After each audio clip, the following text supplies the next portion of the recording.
Komið sæl og blessuð og gleðilegt ár. Ég heiti Björn Þorláksson. Við ætlum að halda áfram umfjöllun okkar fyrir áramót týndu börnin. Íslandsbörnin týndu. Lögreglan hefur aldrei þurft að leita að eins mörgum börnum hér á landi og á liðnu ári og það ríkir ráðaleysi í málaflokknum.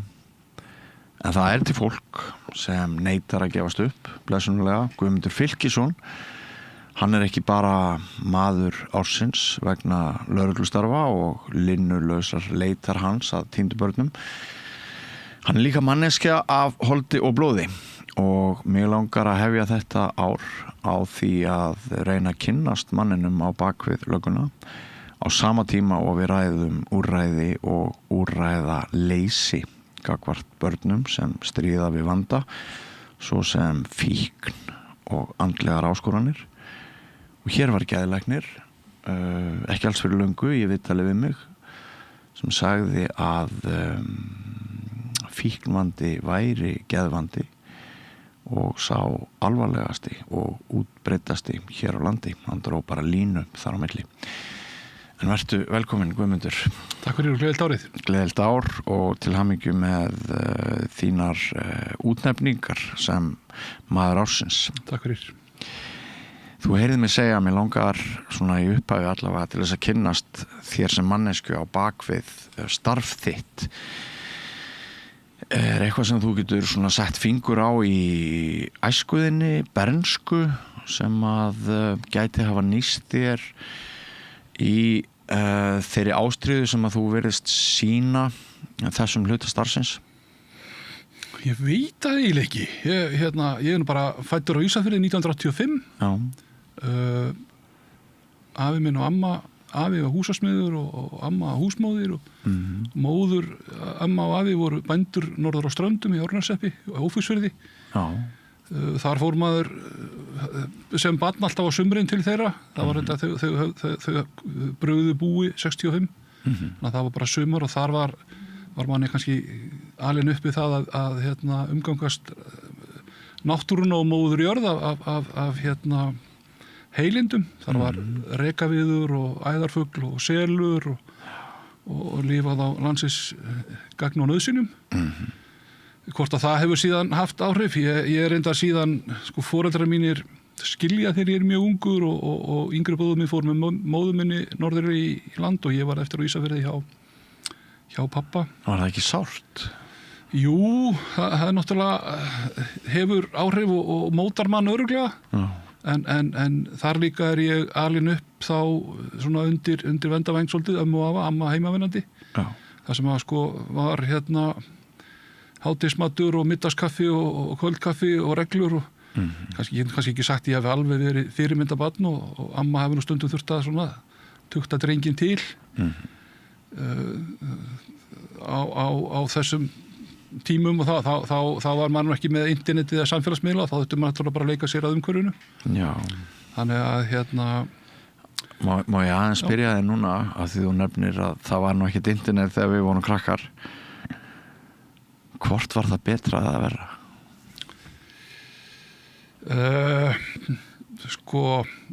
Ég myndi nú í dag, ég hef verið þeirra skoðunar að börn ekki hafa aðgang að samfélagsmiðlum fyrir að verða að lágmarki 15 ára.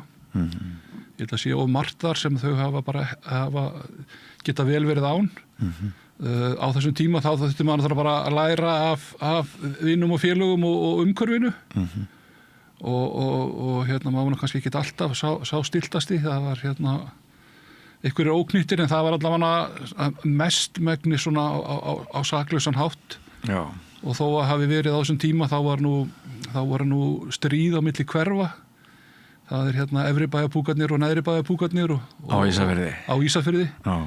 Og þar var nú kannski verið að ég minnist reyndar ekki að það hefði ekki verið að meiða mikið en það var nú svona verið að taka menn fanga og kasta eggjum og slíkt en ég minnist þess ekki verið að skemma neitt eða með einhverja líkamlegar meiðingar.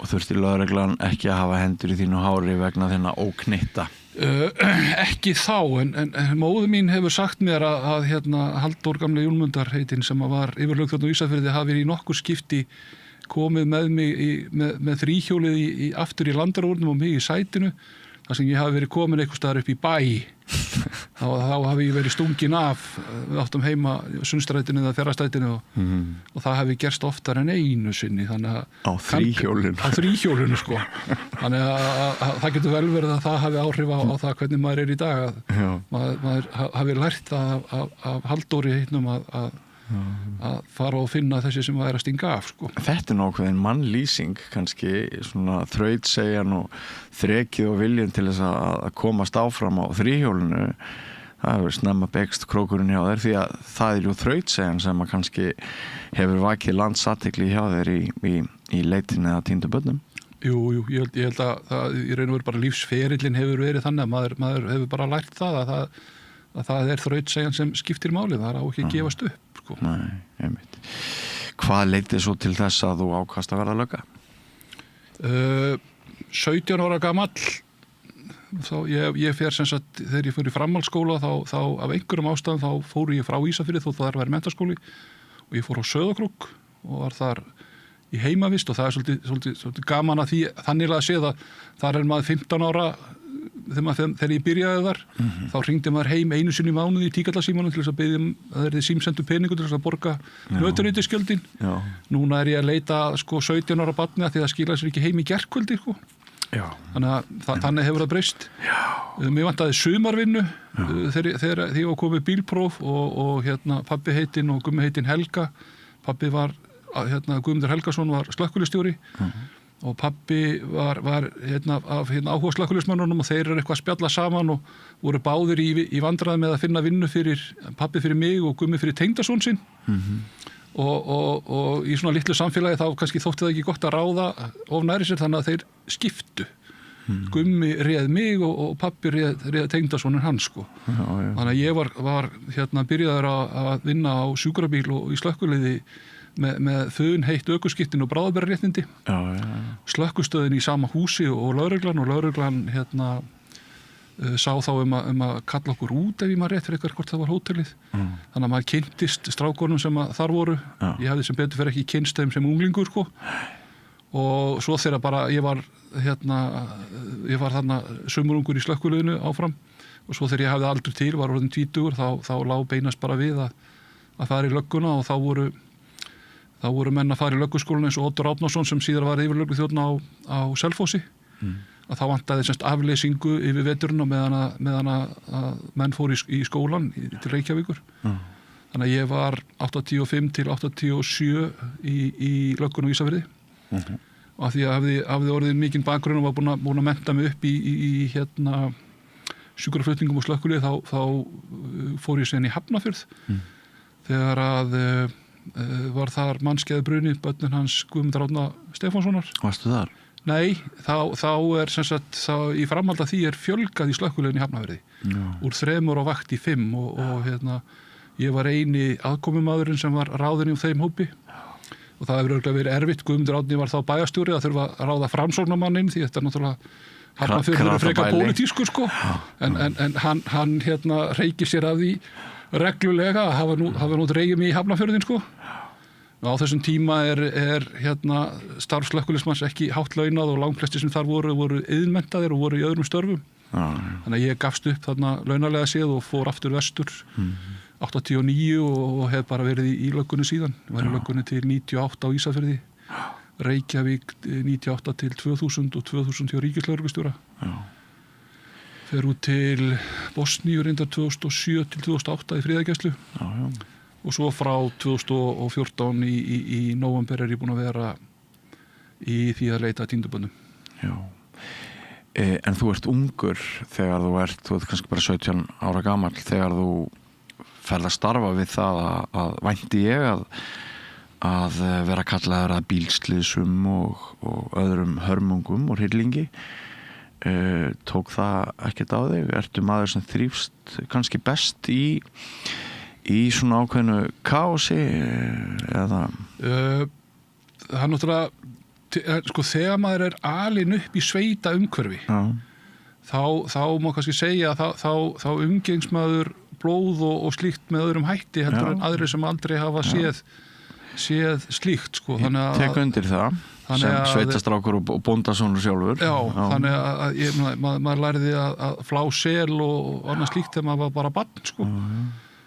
Og borða það sem maður var búin að veiða og verka sko. Já, en auðvitað hafði það áhrif líka á þessum tíma þegar ég er 17 ára þá mátti ég ekki keyra sjúkrabílinn, þeir voru skilgreindir leigubílar. Þannig að ég var aftur í.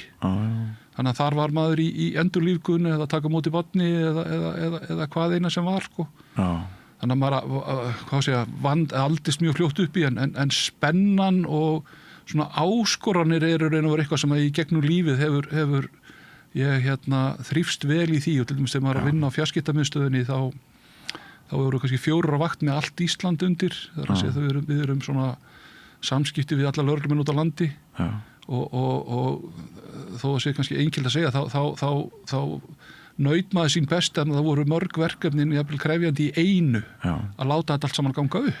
Já, en svo er önnur hlið þegar þú komin heim og atið yfir gengið, þá kannski finnur þú fyrir tómleika eða hvað? Já, sko, ég sjálfur upplifði það ekki einhvern veginn að það væri. Það sem hefur alltaf í gegnum tíðina verið bara eru vinnufélagarnir sem hjálpa manni raun og að fara í gegnum það. Mér er alltaf maður er fljótur að finna hverju maður getur treyst og tala við. Eitt hliður annan. Já, og þó að það sé nú einhverju fræðingar og fræði sem að gagnrýna það og stundum hefur nú verið talað það að eins og lögreglan sé of mikil fjölskylda, þá menn að vísa eitthvað í Ameríku eða eitthvað slíkt sko. En þá er þetta bara það sem að skipti mann svo miklu máli að vinnufélagarnir tala nú ekki þeir sem er að lenda í sömu atburðum og maður sjálfur að þeir eru það sem að hjálpa mann að komast í gegnum þetta. Jú, þetta ganga náttúrulega sjálfshjálpar samtök af því við erum að tala betur börnin. Það er náttúrulega þrautreindar aðferðir jafningi að grunn þeirra, hvernig fíklar ná styrk saman og alkar og svona og þannig að þetta mótil hefur reynst mjög vel. Ég hugsa að ef maður færi nú og settist niður með einhverjum þartilgerðum fræðingi þá er ekkit ólíklegt að niðurstaðan sé svo að af hverju hjónabandið fór í vaskinn sé kannski hvað maður var orðin flatur eða eitthvað slíkt.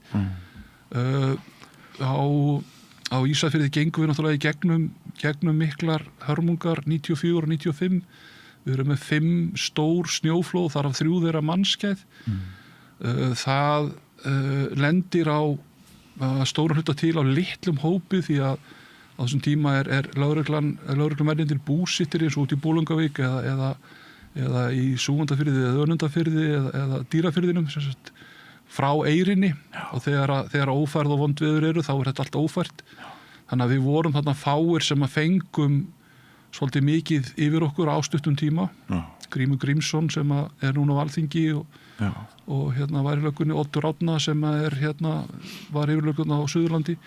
Jón Svanberg Hjartarson sem fór svo var yfir framkvæmdastjóri Landsbjargar og er núna yfir Neyðarlínunni og Rögnvaldur Ólafsson hjá Almannavörnum. Hlynur Snorra á Ísafirði sem er ennþá þar og Önundur.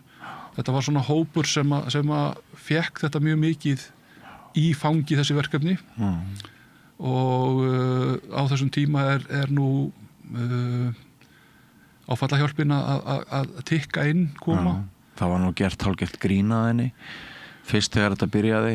Hvaða aumingjaskapur er þetta? Já, Hlynur, það var nú viðtal við Hlyn Snorra núna í Morgunblaðinu bara á síðustu vikum þar sem hann er með þetta að benda á og það sé nú alveg komið tími kannski á að fara að setja sig í samband við viðbragðsaðilana sem koma að þessu og aðeins taka stöðun á þeim.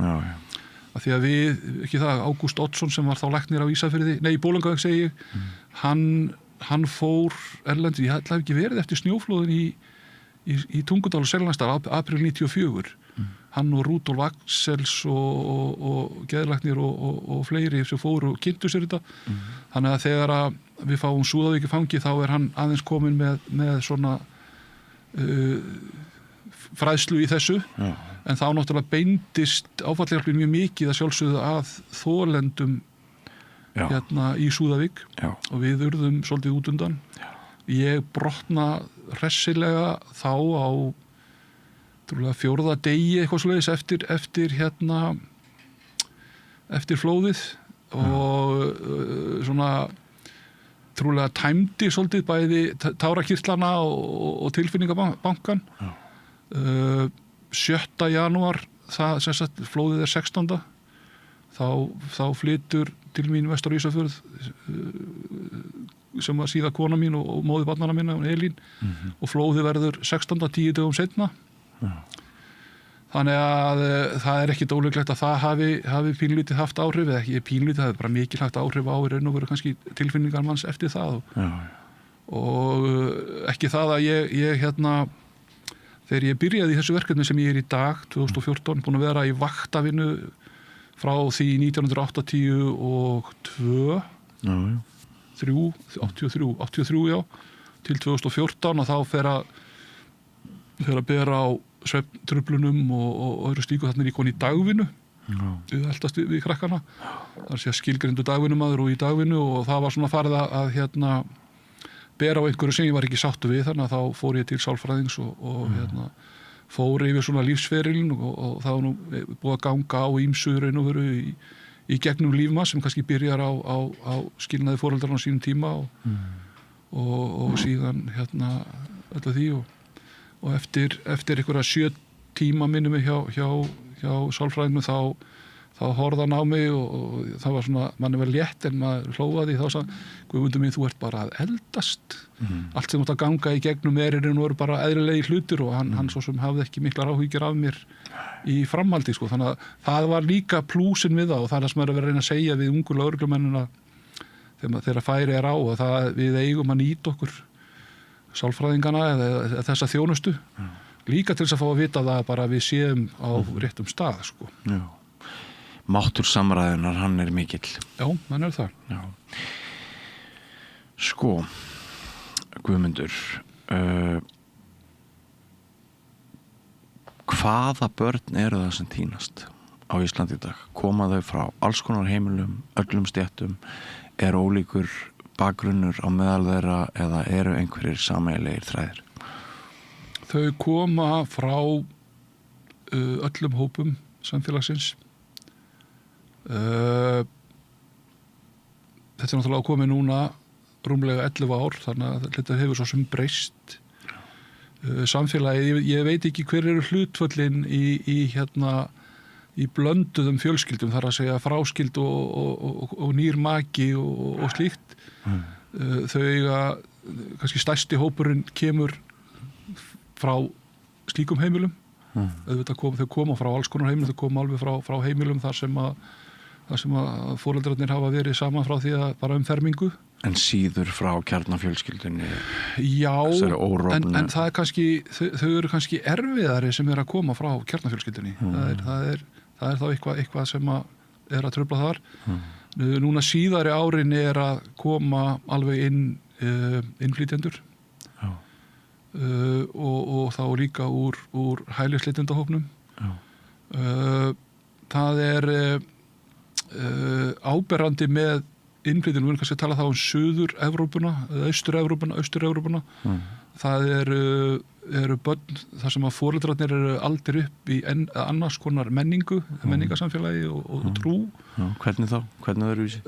Það er þá væntanlega kaþólska trúin og svona meiri ægi og formfesta í meiri ægi og formfesta. Já, og börnin eru fædd hér á Íslandi, alast upp með okkar íslensku unglingur sem eru ekki á sama stað. Það er að segja, foreldrarnir eru ekki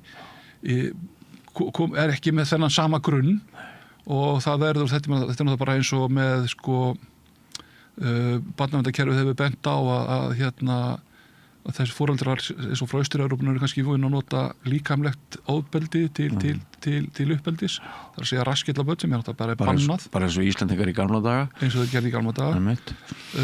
Þessir krakkar alast upp með hinum krökkunum okkar hérna heima og í svona lausara umhverfi minna agaðra og öðru slíku og það verða árekstrar heima fyrir vegna þess og þá tekur svolítið tíma fyrir kerfið að aðstoða foreldrarna. Það fyrsta skrefið er vantraust þessara foreldra til barnaverndarkerfisins og lögreglu, kannski meira til lögreglu. Þau eiga erfitt með að biðja aðstoðina og vandinn kannski vex á meðan. En síðan eftir því sem að þessi hópur stækkar og þau tala sín innbyrðis, þá lagast þetta. Hvað hlutfall þessara nýju Íslendinga sem þú ert að tala hátt núna í börnum sem týnast? Sko, ég ætli sé ekki svona 10% af einstaklingunum, af því að ég náði nú ekki leiðrétt á það, þegar inngangurinn var að það ekki leitað að fleiri börnum, en sérst leitarbeiðnirnar hafa aldrei verið eins margar, en einstaklingarnir á bakvið beiðnirnar hafa einu sinni áður verið fleiri og það var 2018 og það munaði, og ég vilti ég með svona 50, 60 til 80, þau eru 95 núna og minnir þau að verið 118 2018, en beiðnirnar voru samt 100 færri þá, sko. Þannig að þetta er endurtekið ástand. Já. Þannig að svona í gegnum tíðina er þetta svona stíga upp fyrir 10% sem eru þá innflytjenda, en svo náttúrulega er að koma inn núna börn sem að koma úr hælisleitenda eða þetta eru maður þarf alltaf að passa sig okkur orðum, það er alltaf að vera að breyta orðanóttum. Þú mátt alveg tala frjálst og rólega hér, það er enginn að fara voma yfir því að við notum vitlaus orð hér. Sem sækja hér alþjóðlega vernd og eru kannski búin að fá hana og eru að koma sér fyrir í íslensku samfélagi. Þeirra börn þar eru kannski áfallasagan sem er að trufla, sko.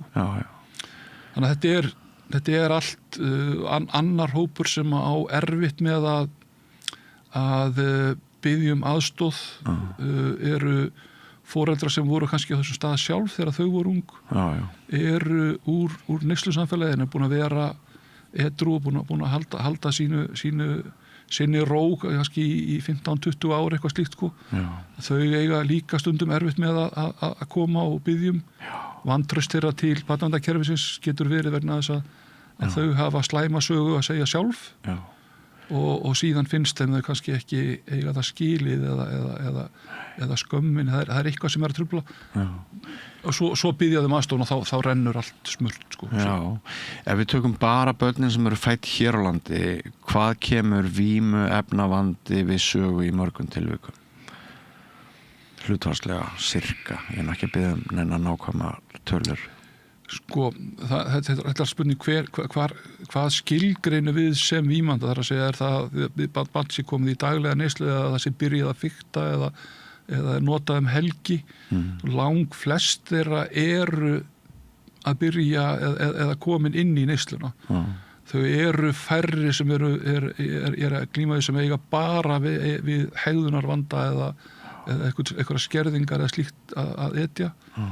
En þau eru því miður, og þá eru við líka bara að tala um áfengi, þetta er ekki bara ólöglegu eða lífseiðskyldu þetta er líka áfengið. Gerir þú mikinn greinarmun á því hvort börn eru að drekka áfengi eða taka ólöglega fíkniefni? Ekki í því hvernig ég leita að þeim, nei. Þetta bara þegar þau eru komin á þann stað að foreldrar að leita til barnaverndar og barnaverndar leita til okkar til að finna þau, þá er náttúrulega þurfum við að ná þeim sem fyrst tilbaka og vandinn þeirra er orðin mikill. Og í öðrum menningaríkjum sambærilegum Íslandi getur þetta snúist við og þá sé í lagi að reykja maríjúana samfélagslega viðurkennt en sterkt áfengi sé hérna þannig að það ég bara svona, mér langaði til þess að fá að vita það ekki vegna þess að mér finnst að skipta einhverju máli, heldur þvert á móti, þá finnst mér þannig ekki skipta öllu máli, en bara svona fróðlegt að vita því að því lögreglumenn þurfi náttúrulega að vinna inn í ákveðnu ramma og þar eru við með löglega og ólöglega vímugjafa. En hérna, hvert er kynjahlutfallið? Hvert er hlutfall stúlkna? Sko, það er að jafnaði er það nokkuð, það er ekki mikill munur, það eru kannski svona milli 5 og 10 sem að skarast á milli og frá því ég byrjaði er ekki orðið stór halli. Hallin er einna helst þannig að annan hluta ársins eru fleiri beiðni á annað kynið og svo kemur hitt kynið og jafnar það út í loka árs, sko.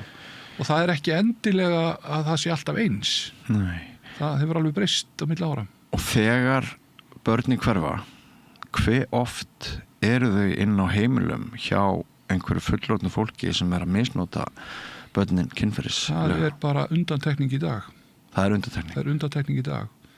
Vegna þess að fyrst var vakin áhugi minn á þessum málaflokki, ég held að það hafi verið Ragna Árnadóttir sem það var dómsmálaráðherra skömmu eftir hrun.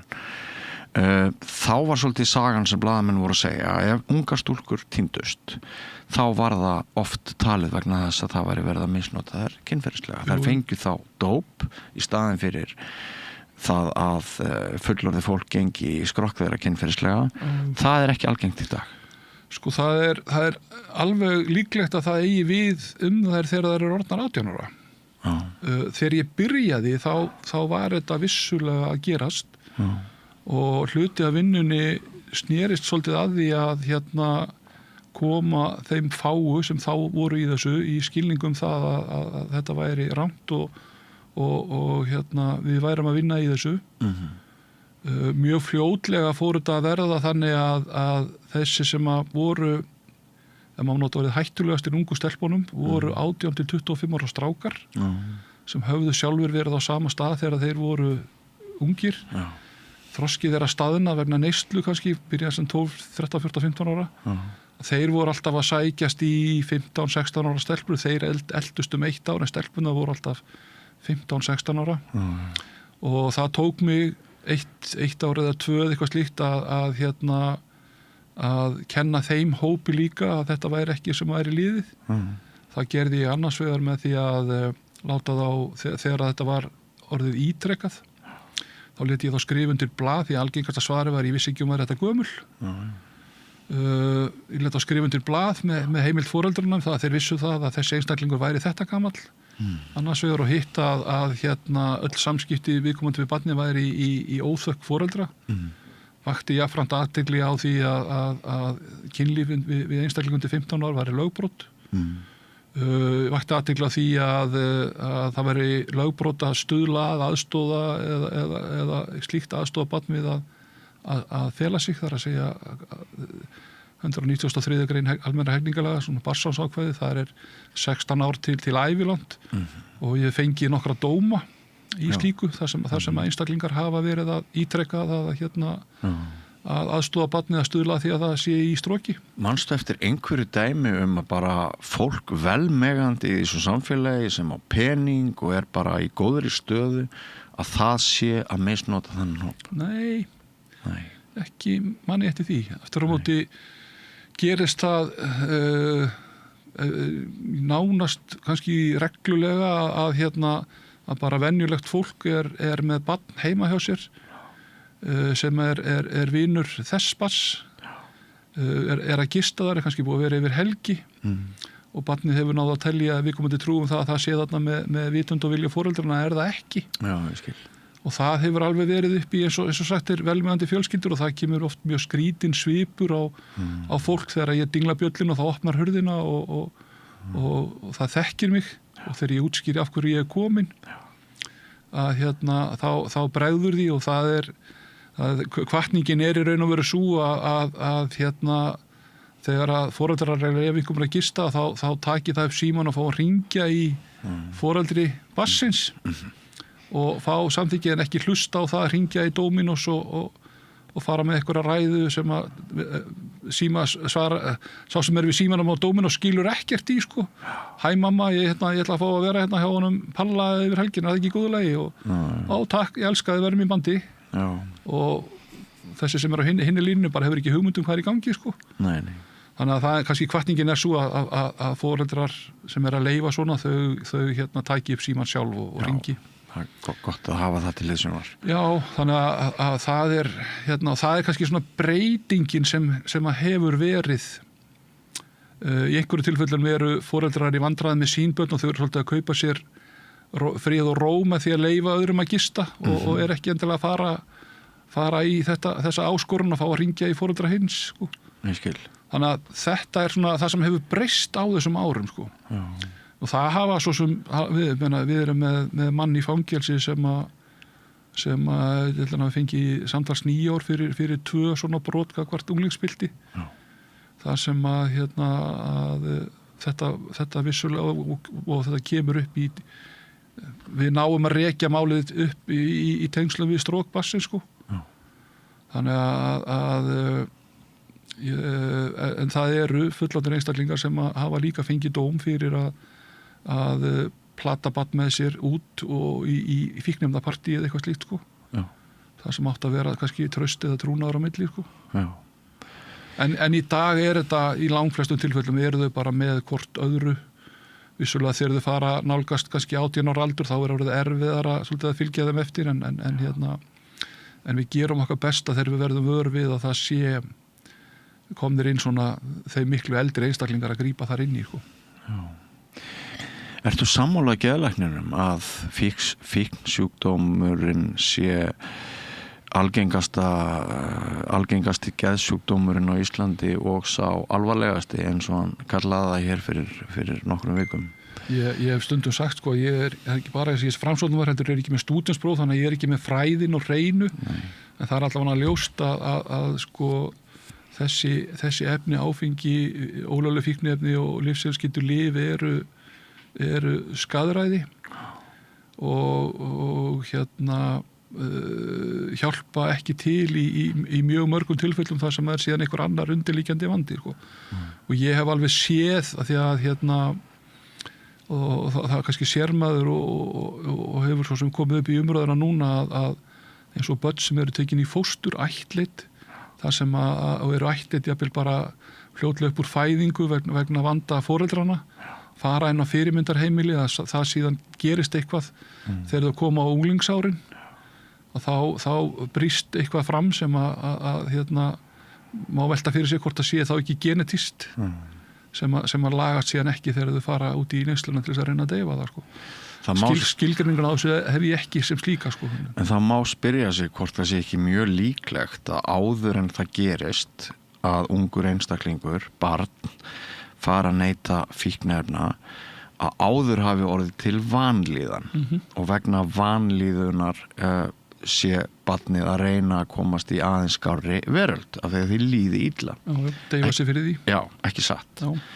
Og það eru kannski ekki allir sem alltaf leiða hugan að þessu að ef mjög ung börn eru í hópi frávika hvað það varðar að mörgum árum á undan venjulegu fólki fara að leita þau út í þetta þá bendir það yfirleitt til þess að áður hafi verið mjög mikil vanlíðan eins og svo sem fjöldi viðtala sem maður hefur tekið í áratugunar ás við bæði unga fíkla og foreldra þeirra til dæmis Hörpu Henriksdóttur hérna daginn sem þú kannast við að sko ég nefnilega mér finnst að við þurfum að ræða þetta vegna þess að ein ástæða þess að bugl hún hafnar mörgum einstaklingum og mörg börn fá ekki aðstoð á bugl á grunni þess að þau séu að nota, að þau séu að innbyrða vímuefni og ef þau eru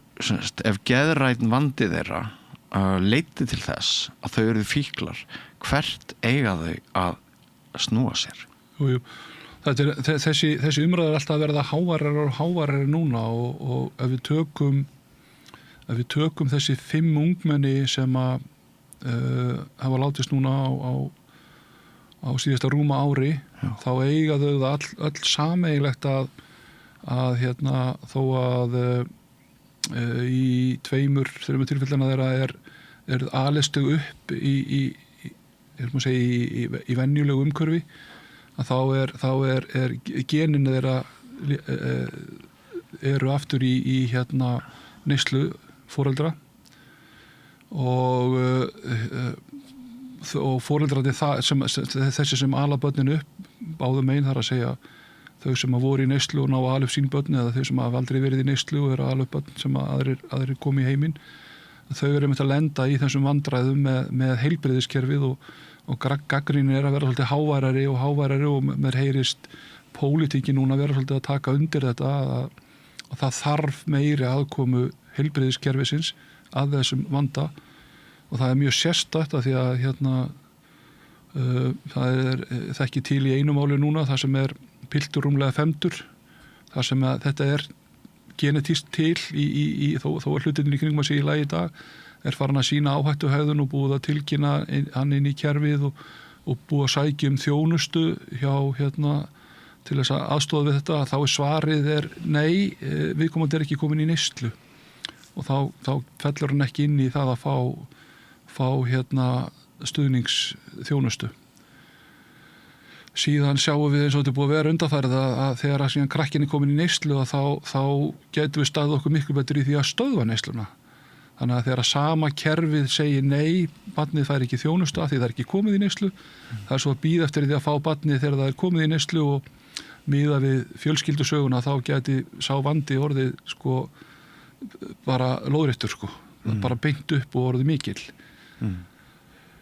Vonin svo að kerfið okkar, þar að segja heilbrigðismennta og skólakerfið farið svolítið að vinna að því að fækka þessum tilfellum sem enda á mínu borði og enda inn í meðferðarúrræðum. Þessi gripið fyrir inn í þannig að þau fari ekki í þessa neyslu. En hvað segir þau að við myndum bara líta öll þessi tilvik sem heilbrigðismál en ekki sem lögreglumál? Það ekki lögreglumál, þetta skilgreint sem félagslegt velferðarmál. Já, en ég menna, jafnvel eftir að barn var orðið 18 ára gamalt. Að staðis að lögsækja það fyrir að vera að nota ólögleg fíkniefni að þá myndum við bara... Ég svolítið svona... á þeim stað ég ekki alveg tilbúin að fara að samþykja neyslu, saman á hvað aldrei þú ert. Ég styð skaðaminkandi úrræðin sem eru fyrir fullorðna einstaklinga, Ylju, frú Ragnheiði og allt þetta. En ég velti því þá fyrir mér af hverju fyrst við erum komin á þann stað, af hverju sjáum við þessum einstaklingum þá ekki fyrir þeim efnum sem þau eru að nota. Þau eru að nota efni sem smiglað og inn til landsins og jafnvel óljóst innihald og annað slíkt, eigum við ekki bara að taka þetta þá alla leið. Og síðan hefur að því að ég aðeins inn í hópi sem kemur að lýðheilsu og þar hefur umræðan verið þegar þú ert komin með einstakling sem komin inn í skaðaminkandi úrræði og það eina sem að hann hefur í raun og veru skaðaminkandi úrræði en ekkert annað, það ekki einhver önnur hurð sem hann getur valið að fara og reyna að fá aðstóð við sinn vanda og þá mun hann væntanlega alltaf velja þægilegasta vandan sem það að bara geta fengið að neita í friði. En ef hann fengi smá svona þrýsting á það að reyna kannski að gera eitthvað í sínu en ég einhvern veginn ekki alveg að upplifa það með þessi skaðaminkandi úrræði og þá myndu ekki bara halda áfram ef það þetta nota orðið þægilegt að halda áfram bara í neyslunni, það áskorun að reyna að gera eitthvað í því en þú ert væntanlega aldrei að fá hina hörðina og sagt ertu tilbúin að leita þér hjálpar og gera eitthvað í þessu. Þetta vissulega fólk sem komið á mjög vondan stað ef það að nota það orð með í sinni neyslu og þarf gríðarlega mikla hjálp þess að komast út úr því en maður hefur alveg séð það gerast. Ég hef alveg séð krakka sem voru komin hér áður fyrir í mjög djúpa neyslu og ég sá ekki fyrir mér að þau myndu ná sér. Þau gerðu það. Þannig að þetta hægt, þetta getur gerst. Já, þessi mál eru auðvitað alveg gríðarlega flókin og það ekki nein einföld svör vænti ég gagnvart því sem við erum að ræða. En ég sammála það einhver vakning, það eitthvað að þokast enda þetta þjóðarskömm. Það ekkert flóknari það. Þú minnist á þessi börn hér sem var ekki Morgunblaðið sem birti myndir að þeim núna.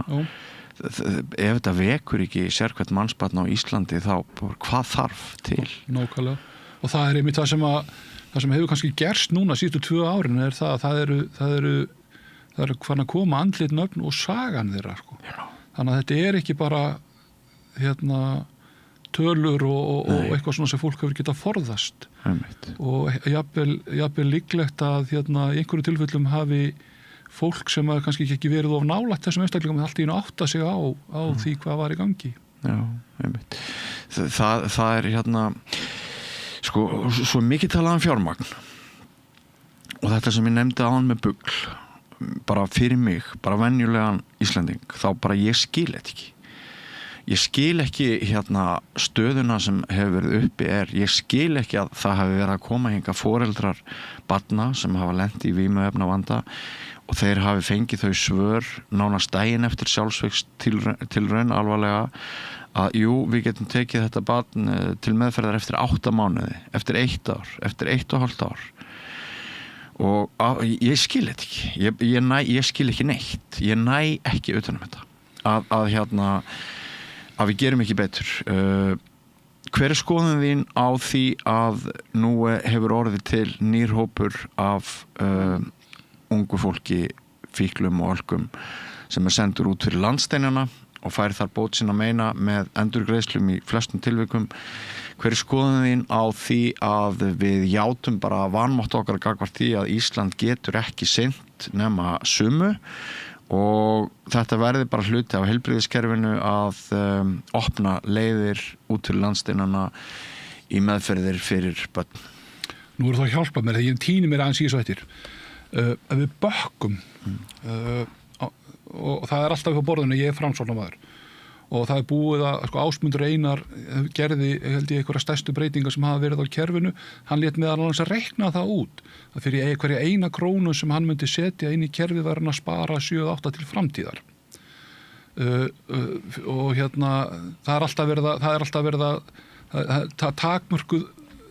takmarkaða peningum og við getum alltaf deilt forgangsraðað hvað er verið að nota peningana í en ef við síðan bökkum þá er þannig að bugl, við tökum sem bugl sem dæmi að þá er það bygging sem að greinist mygla í og í einhvern tíma, ég veit ekki hvað það tók langan tíma, 1 eða 2 ár þar sem að hálft húsið er tekið úr umferð, tekið í gegn og lagað og síðan er þá fært yfir í þann helming og hinn helmingurinn er tekin. Þannig að væntanlega eru bugl að vinna á hálfum afköstum. Barna- og fjölskyldustofa lendir í því sama að þeir þurfa að loka langtíma úrræði fyrir strákana og það er að vera komin 2 ár síðan. 2 ár. En það er þá ekki bara opnað annað úrræði? Já, það er síðan annar hlutur. Af hverju erum við þá ekki að standa okkur betur? Ég er reglulega myndur á það að í þessu kerfi er verið að nota gagnreyndar aðferðir og það virðist vera að ég upplifi kerfið, sérstaklega barnaverndarmegin þá ef við tökum þá bara barna- og fjölskyldustofu það þurfa alltaf að vera einhverja rannsóknir og það tekur einhver ára að gera þær rannsóknir og einhverja breytingar að það tekur langan tíma og þetta er rétt sem þú segir af hverju eru við ekki fyrir löngu bara búin að viðurkenna það að meðan ástandið er eins og þeir að þá þurfum við að leita einhvað annað þú talar að fólk sé að fá endurgreiðslu það á ekki við neitt stuðning þessi 3 sem eru núna í Afríku það er ekki ríki sem hefur verið að koma þar að ríki kemur að vissulega þegar verður banaslys í kringum þann hóp mæðurnar hafa bara verið að safna hjá vinum og kunningjum og samfélaginu og vissulega hefur samfélagið verið að styðja vel við á meðan eins og í dæmi sem að Harpa lýsti þar sem að hún seldi hún ekki húsið sitt og var farin út og hún færir nú ekki svari frá sjúkratryggingum eftir að hún er byrjuð og ég raun eins og hverjunu tilviljun að hún fékk upplýsingar að mögulega ætti hún endurgreiðslu í kjölfar meðferðar barnsins hennar sem kostaði 11 milljónir ef mann rétt og þar og það sem er svo grátlegt í því þar sjáum við múrana á einhvern hátt að þetta er 21 eða 2 og Harpa sendir bréf á ráðuneytin, hún sendir bréf á barna- og fjölskyldustofu og allt í kerfinu þar sem hún er að berjast fyrir þessu þannig að það ætti að vera vitneski inn í kerfinu af þessu síðan kemur að þessum eins og drengjónu núna sem að ekkert er í boði fyrir til þess að takast á við þá og mæðurnar fara af stað og þá veit kerfið ekki neitt og ekki nóg með það heldur barnaverndarstarfsmenn eru frekar reiðir yfir því þegar þetta kom upp á borði núna í loka árs að sjúkratryggingar væru að styðja við þetta kerfi en þess að þetta var ekki eitthvað sem að barnaverndarnefndir vissu af hugsanlega barnaverndarnefndin á Ísafirði en þetta hafði einhvern veginn ekki breiðst út innan kerfisins en þetta er heilbrigðismegin ekki barnaverndarmegin sem þetta gerist og síðan má bara velta fyrir sér sko hollenska myndi það virka eins og fyrir strákarna í Suður-Afríku. Ég fæ að fylgjast með drengjónum sem þeir eru 3, einn er búin að vera sín í ágúst og hinn í september og þeim bara virðist vera að ganga mjög vel. Þeir eru edrú og hafa aðra sýn orðið á lífinu og fjölskyldun og öðru slíku. Eru þeir í þessu Yes We Can? Nei, þeir eru Healing Wings í Healing Afríku. Wings. Yes We Can er hollenska úrræði sko. Já. Og það einmitt eins og Jón Kristinn sem er vantilega komið hérna til þín. Já. Pappans Geirseitins. Já. Hann var farin að ræða þetta Yes We Can fyrir mörgu síðan.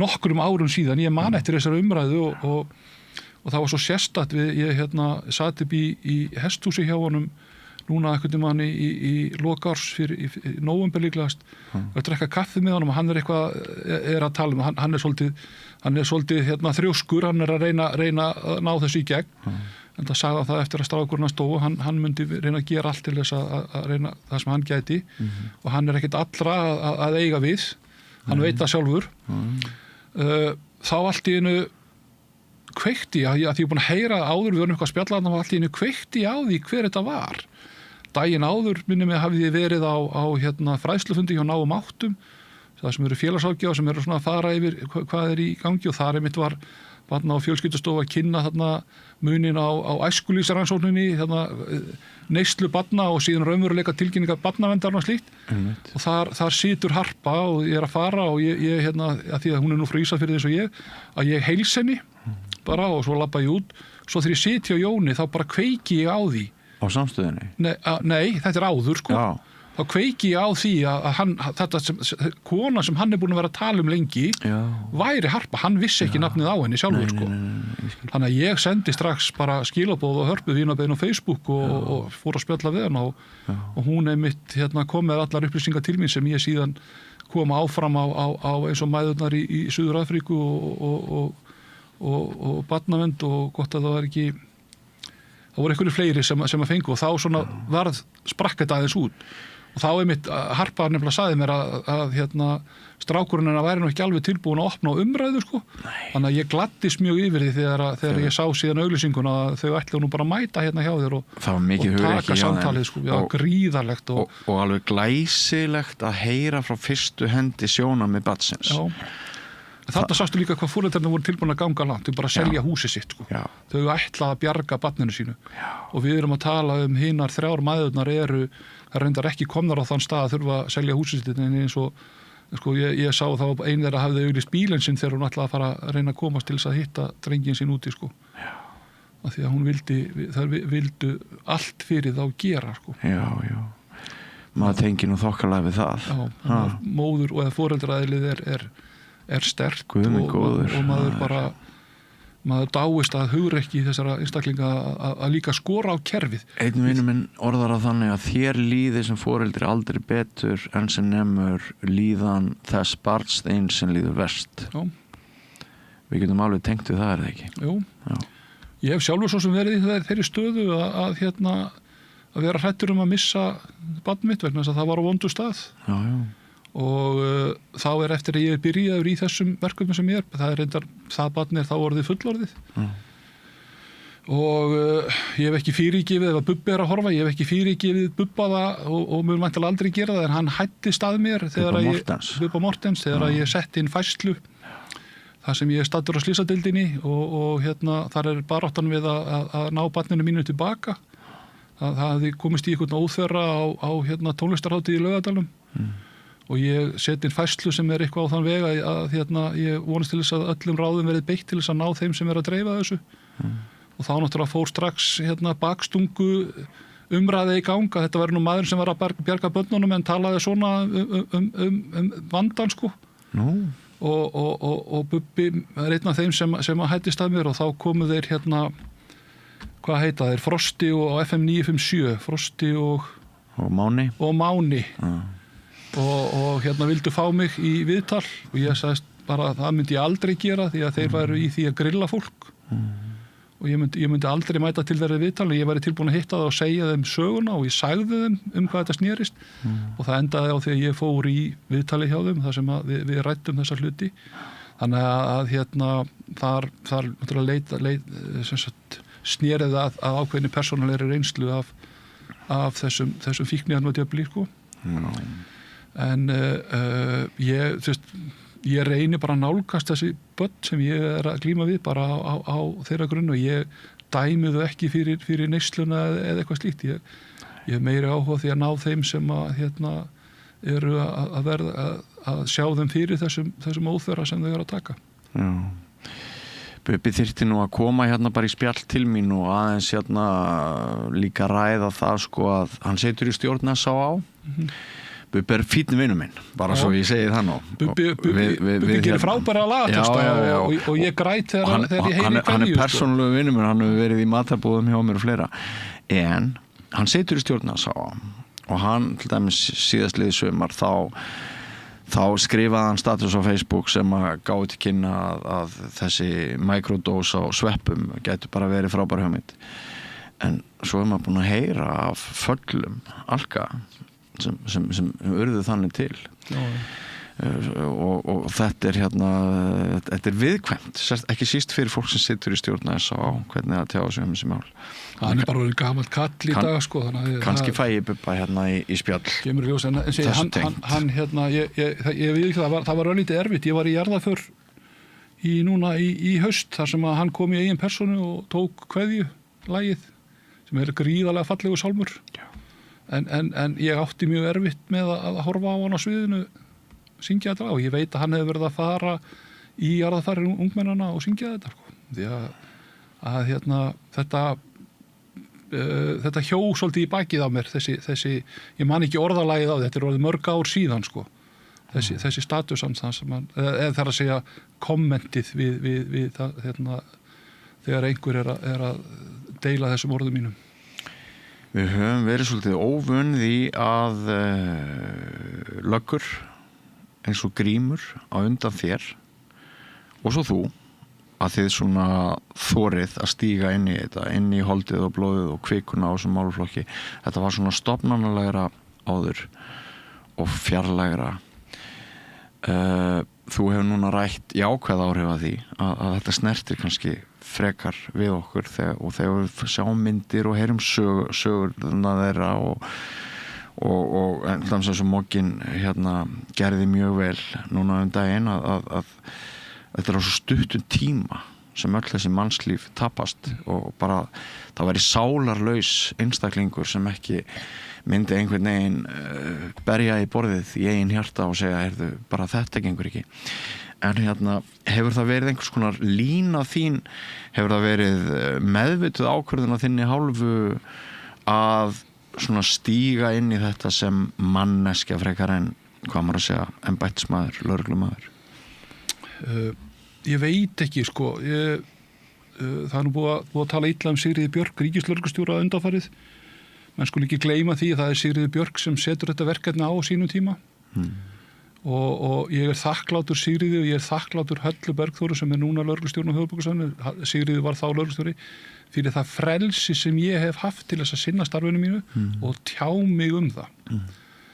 Og þegar ég byrjaði þá þögðu við fórum reyndar og hittum barnaverndarnefndir eða barnaverndar starfsmenn segi ég hérna á höfuðborgarsvæðinu og sögðum þeim hvað við varum að fara að gera, hverju við varum að byrja en við vorum ekkert að segja frá því neinstaðar svona út á við og eða taka þátt í ykkur umræðu eða kynna þetta. Það er síðan ráðstefna sem er haldin á Grand Hoteli trúlega 2015, það konið nokkri mánuður inn í þetta, bara í hvort það hausti til sem að annars vegar olbúabörn sem þá var samfélag mestmegnis mæðra barna sem að voru svona týnd og síðan geðhjálp og ég beðin að vera með fyrirlestur. Þá komu þarna einhverju fræðingar úr kerfinu, minnum við 2 á undan mér og síðan ég og það sem gerist er að það bilar míkrafóninn og við erum með sko 200 manns í salnum eða eitthvað slíkt sko og þá bara steig ég fram á sviðið og notaði útiröddin eins og sagt og byrjaði ræðuna á því að aðeins að kynna mig og í raun og veru bara segja frá hlutunum eins og þeir voru, eins og þú voru að blasa við okkur og hvernig hlutinni voru og það raun og veru hefur bara svona gefist best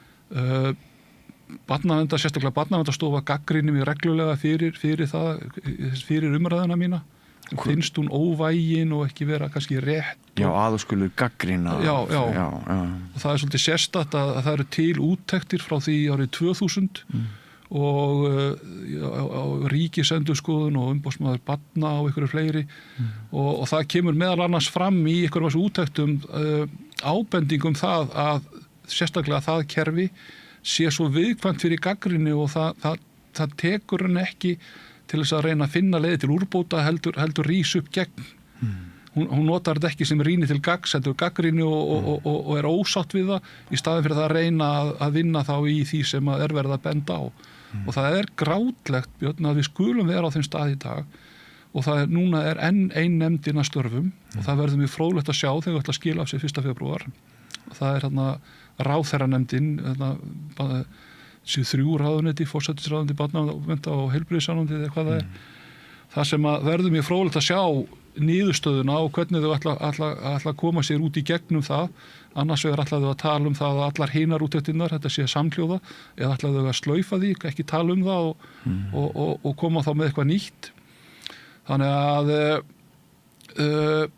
ég hef bara fengið og það hefur ekki verið slegið á hendunar á mér að geta bara komið fram sem ég reyna að vera einlægur og reyna að gæta minna vissulega kannski hefði ég geta staðið mig betur í því og það einmitt að því að þú talar um Grímur var í mínum sporum fyrir nokkrum árum þar sem hann var útnefndur maður ársins reyndar fyrir hörmungar atburð sem morðið á Birnu en Grímur við vorum vaktfélagar á Ísafirði snjóflóðárin við eigum Flateyri og Súðavík saman og Seljalandsdalinn svo vorum á þeim vöktum og fyrstu menn í þeim viðburðum og þegar að og síðan var ég undirmaður hans eftir að hann var yfirlöggatni Reykjavík áður en að hann fór svo inn á Alþingi og Grímur mitt ég held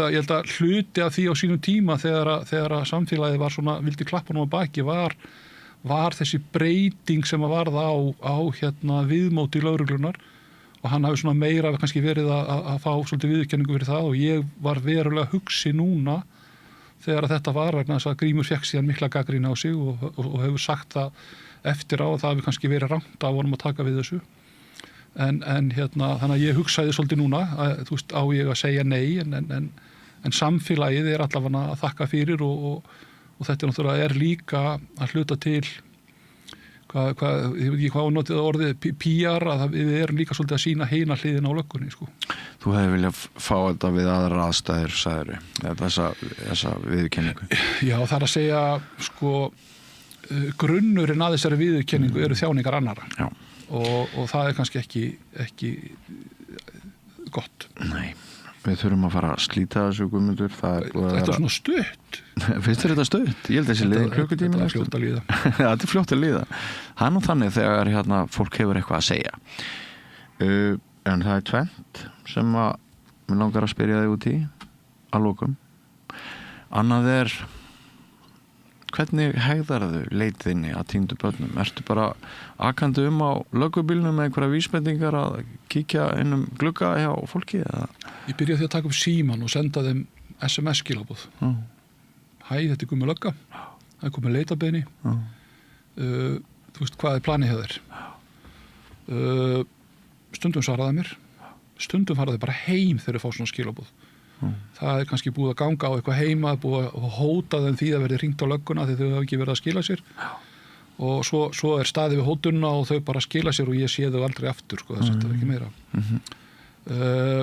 nú ef þau ekki svara mér eða er ekki með kveikt á símanum þá náttúrulega þarf ég að fara á stað og ég þarf þá að heyra í foreldrum þú veist hvað er einhver vinahópurinn og heyra í þeim þá og foreldrum Ertu þá á bíl sem er merktur lögreglunni? Nei, ég er ómerktum bíl en ég held að þekkja hann orðið allir það er búið að sína svo mikið af myndin ég er núna á svörtum landkrúsir með skýgðar rúður ég er búin að þetta er 4. bílinn minn og krakkarnir þau eru fljóta að taka mynda á honum og senda hann sín á milli sko Nú ég keyri rúm 30.000 kílómetra á ári því að ég hérna á ferðinni innan borgar en ég líka ég hef verið að fara alveg sko norður í Hrútafjörð, ég hef verið að fara á Kirkjubæðarklaustur, ég á Suðurnesjunum, þá ég kannski eldast við þau, börnin sem að fara héðan úr höfuborginni. Ég líka bara mjög oft kjur á bílastæðum og að hérna sitt bara á bíð því að vera á ferðinni, þá get ég verið rétt á undan þeim eða rétt á eftir þeim. En með því að vera kjur þá kannski dúkkaðu upp fyrir fram að mig eða einhver úr vinahópnum sem að svona verður þá ákveðin vísbending. Það nú stundum hringt og tilkynnt skeggjan undarlegan fullorðinn kall að vera að glápa á börnin sko. En hefur einhvern tíma lent í þeim aðstæðum að þú hefur grunum að barnið sé einhverja hættu að stafi hættaði innan heimilis, innan veggja heimilis sem að nýtur ákveðina friðhelgi og þú verður orðið að aðhafast? Já. Ég hef líka verið með mömmu með mér sem að sko fór bara inn með hurðakarmin á öxlunum sko. Við vorum búin að finna barnið hennar. Barnið vildi ekki koma fram, sá sem var þar inni vildi ekki opna. Þannig að ég þurfti að stíga út fyrir meðan ég var að hérna hringja og fá aðstoð því ég var einn og svo heyri ég bara brothljóð og öskur og læti. Og þá fór mamman bara í gegnum hurðina og hurðakarmurinn með sko. Kjarnorkumóðir. Já, og þær eru nokkrar þarna og líka ömmurnar. Ég hef alveg hérna verið með ömmur sem hafa fengið fílanda kallmenn bara til þess að setjast niður og grjót halda kjafti sko. Skítrættir. Ég hef voruð að skríða inn glugga eða fá eitthvað til þess að skríða inn glugga. Ég hef voruð að fá hurðir opnaðar þar sem að hérna maður svo að finna krakka meðvitundalaus en sem betur fer þetta orðið nokkur ár síðan að ég hef verið í þessari stöðu. En þú hefur semst neyðst til þess að brjóta lög? Nei. Brýtur maður ekki lög þegar maður skríður glugga? Það fer svolítið eftir því sko hvort ég með heimild húsráðanda til þess. Það getur verið þannig að sko húsráðandi sem nú faktisk ekki aðilamáls fjarverandi leyfir mér að fara inn. En hann ekki á staðnum til að opna fyrir mér. Ég skil.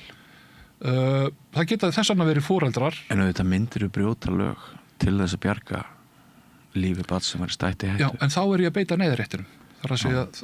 Það heimild fyrir því í lögum sko. En ég man ekki eftir því að sko maður á gráasvæðinu og það gilda alveg ákveðna reglur gráasvæði hjá okkur.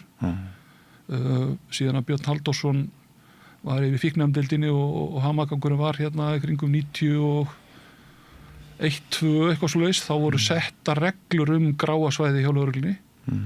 En ég man sjálfur ekki eftir því að hafa stigið yfir þá línu. Nei. Maður kannski orðið að vera svona ákveðinn og ítinn en þá getur kannski einhver túlka það sem svo að maður sé að þvinga einhvern til samþykkis. Já. Heyrðu bara eitt að lokum Guðmundur, magnað að taka þetta viðtal við þig sem við köllum samtöl hérna á samstöðinni því stundum leggjum við líka fram við spyrlarnir. En viltu ræða hlut sem þú nefndir við mig áður en við settum hérna niður við rauðaborðið og var þar hótun sem þú varst að fá? Það þannig með þegar athyglin kemur á mann og þetta ekki fyrsta skiptið sem ég fæ svona athygli, það gerðist líka 2018 ár sem að stóð upp úr í leitabeinum og fjölda og umræðu og þá ég í raun og veru á sama staði í svona tilnefningum hér og þar og allstaðar. En það eins og núna þá veikur einstaklingur sem að undir dulnefni sem að skrifar við opinberan VF bara hótunum það að nú sé komið að því að hann þurfa að drepa mig sko. Þannig að þetta hefur líka á sér skuggarhliðar þessi jákvæða athygli sem maður fær. Já, og það er það bara einhver vanmáttur sem hann hefur gagnvart þínum störfum? Ég ætla því ekki bara andlega veikindi annars og hvað heitir það þegar veruleika fyrring einhvers konar sko. Ég veit hver viðkomandi ég búin að ávarpa hann í hérna undir hans kommenti. En þetta ekki búin að kæra hann? Ég búin að tilkynna þetta. Búin að tilkynna. Þannig að nú það hægt að því sem að við lögreglumenn höfum svolítið verið að gagnrýna að það til ákvæðum það að ofbeldi gagnvart opinberum starfsmönnum þegar verið að að meiða okkur eða eitthvað slíkt, en svo þurfum við alltaf sem einstaklingar að koma fram og kæra svoleiðis hluti. Kerfið er ekki að passa okkur lögreglumenn og til dæmis eins og í síðasta eintaki lögreglumannsins-blaðinu frá Landssambandi lögreglumanna, þar koma lögreglukonu fram sem að urðu fyrir svona eldirhellum sko, og þær eru einmitt að gagnrýna þar hvernig kerfið gæti kannski staðið betur við bakið á okkur lögreglumannum við þessum aðstæðum. En Guðmundur Fylkisson, kæri þakkir fyrir þetta góða spjall sem þú verður alveg til í að hafa lengra, þannig að ég bara fæði þig aftur. Takk fyrir mig. Og ekki fara langt, kæri hlustendur og áhorfendur, við höldum áfram hér með okkar dagskrá eftir andartak. Ég heiti Kristinn Sigmundsson og styð Samstöðina. Samstöðin er óháð sjónvarpsstöð sem fjallar þjóðfélagsmál á vandaðan og yfirvegaðan hátt. Ég skora á ykkur að styðja hana með því að gerast áskrifendur. Samstöðin er ómissandi.